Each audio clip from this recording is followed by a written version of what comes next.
which has become part of my life, gives me time to rewind and to pray.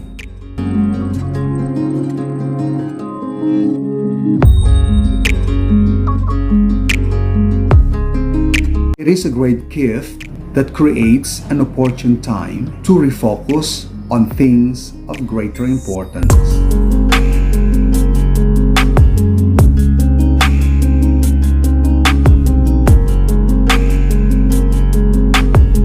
Jesus had the attitude of walking too. It was when he was walking by the sea that he saw the brothers James and John mending their nets.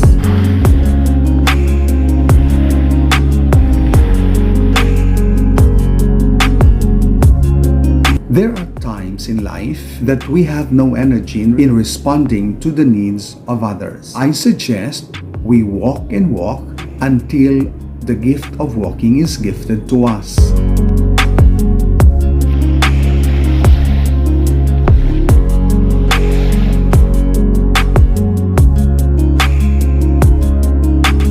Walking under the moon and the stars, my thoughts would get clearer.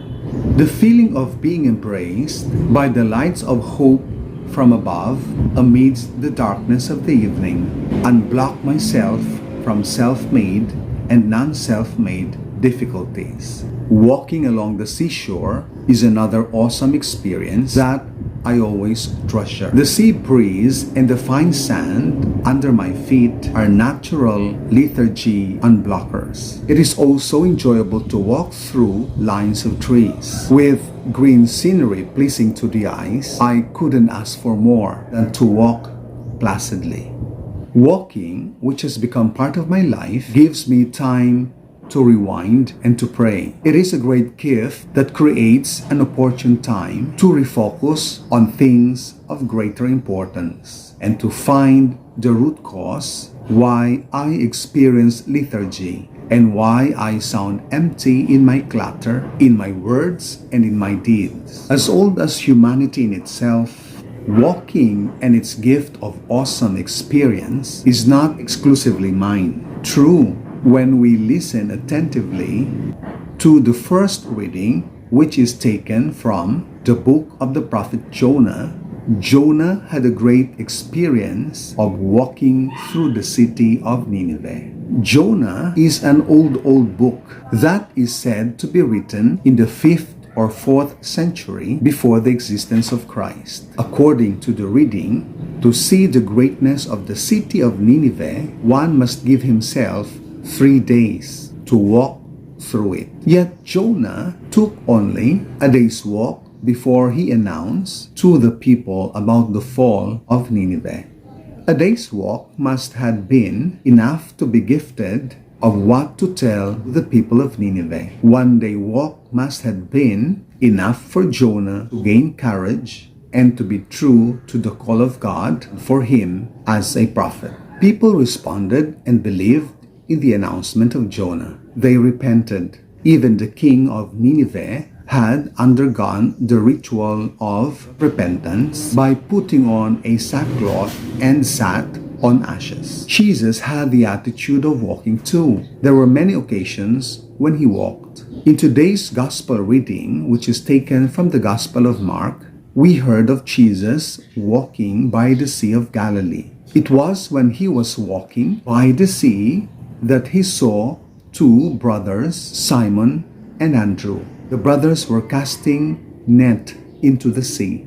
A farther walk away, he saw also the brothers James and John mending their nets. The casting and mending of fishing nets must be an attractive view, at least for a photojournalist.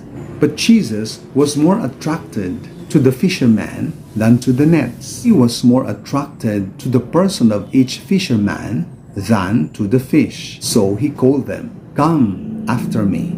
After his fruitful walks, things must have been clearer for him. He must have been recharged and refocused to what is more important. For nothing is more important than the works of God the Father and his own mission. Without much ado, he called his first disciples. Now he must create a community of disciples to share the gift of seeing the way that he did. Gifted with the mission from God the Father, he would train and gift his disciples. If need be, I believe, even the gift of walking, he would share it with them. Gifted, Paul the Apostle must have seen things the way that Jesus did.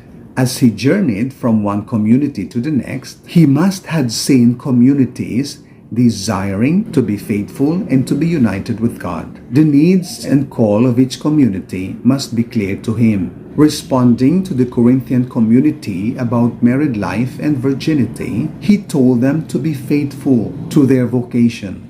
Gifted to a vocation, whether married or not married, Corinthians must live faithful lives until the second coming of the Lord.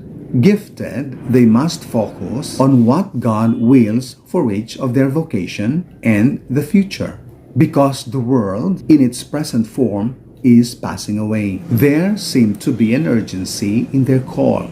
There are times in life that we have no energy in responding to the needs of others, to a family member, to a friend, to a classmate, to a fellow worker, to a neighbor.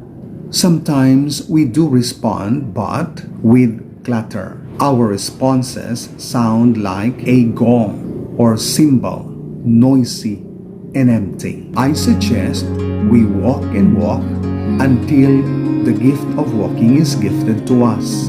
Allow the walking to gift you with its divine surprises. Just walk slowly and placidly. Deep within, here we go, but somehow I'm caught in the middle. Is this the end before we've even begun? Should I work against the flow?